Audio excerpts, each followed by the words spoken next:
दुनियार सबुठु शक्तिशाली परमाणु बोमार नाम कौन? वर्तमान केउं देश पाखरे रहिछि सबुठु घातक परमाणु बोमा? वर्तमान विभिन्न देश मध्य युद्ध परिस्थिति देखा देउथिबा बेले परमाणु युद्ध को नहीं अनेक चर्चा आलोचना हेउछि। ईरान इस्राएल युद्ध मध्य भी परमाणु बोमार भय रहिथिबार कुहा जाउथिला। तेबे प्रश्न उठे एही परमाणु बोमा कौन? केउं देशर परमाणु बोमा सबुठु अधिक शक्तिशाली? आपण तो जानिथिबे परमाणु बोमा हेउछि विश्वर सबुठु शक्तिशाली बोमा। गोटे परमाणु बोमा अनेक बड़ बड़ सहर को नहीं कई सेकेंड रे ध्वंस कर दे पारे। एहार विनाशकारी शक्ति तार छोट एवं बड़ आकार उपर निर्भर करे।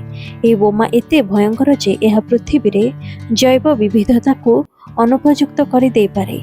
जापान रो हिरोशिमा रे पड़िथिबा लिटिल बॉय परमाणु बोमारे 15 किलोटन विस्फोरक थिबा बेले नागासाकी रे पड़िथिबा फैटमैन रे 25 किलोटन रो विस्फोरक थिला।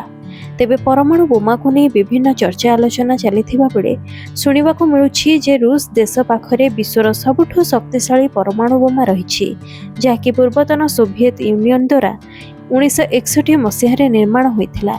विश्वर सबुठु शक्तिशाली परमाणु बोमा कुहाଯାଉଥିବା ଏହି बोमारे 50 मेगाटन TNT ର विस्फोरक उत्पादन रहिछि, ଯାହାକି हिरोशिमा ଉପରେ ପକାଯାଇଥିବା परमाणु बोमा अपेक्षा 3000 गुण अधिक शक्तिशाली। ଏହାକୁ ପ୍ରଥମେ 100 मेगाटन विस्फोरक क्षमता सहित तैयारी କରାଯାଇଥିଲା, किंतु परे क्षति कमेଇବା ପାଇଁ ଏହାର କ୍ଷମତାକୁ ହ୍ରାସ କରି ଦିଆଯାଇଛି। ଏହି ବୋମା ବିସ୍ଫୋରଣକୁ 8 କିଲୋମିଟର ରୁ ଅଧିକ ପରିଧି ପର୍ଯ୍ୟନ୍ତ ବିସ୍ତାର କରାଯାଇ ପାରିବ। ଏହା ସହ ଅଗ୍ନି 60 किलोमीटर उच्चता जाए उठिब। एही बोमा को कौनसी सहर उपरे पकाइले यह 35 किलोमीटर मध्य थिबा सब किछि ध्वंस करदेब। 100 किलोमीटर अंचल सब किछि नियारे जलिजिब। एहा सह शह शह किलोमीटर दूर रे थिबा सब जिनिस भांगी जिब।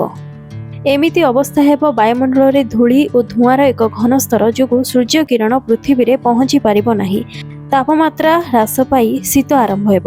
एमिति केतोटी परमाणु बोमारे पूरा पृथ्वी आउ बासयोग्य होई रहिबो नाही। केही भी लोक एठारे आउ रहि परिबे नाही। तो आजर ये भिडियोटी भल लागिथिले लाइक करंतु, शेयर करंतु, कमेंट रे फीडबैक जणांतु। देश दुनिया सह जड़ित एभली अनेक इन्फॉर्मेटिव वीडियो देखिबाकू चाहुथिले एबे ही मो चैनल को सब्सक्राइब करि दियंतु।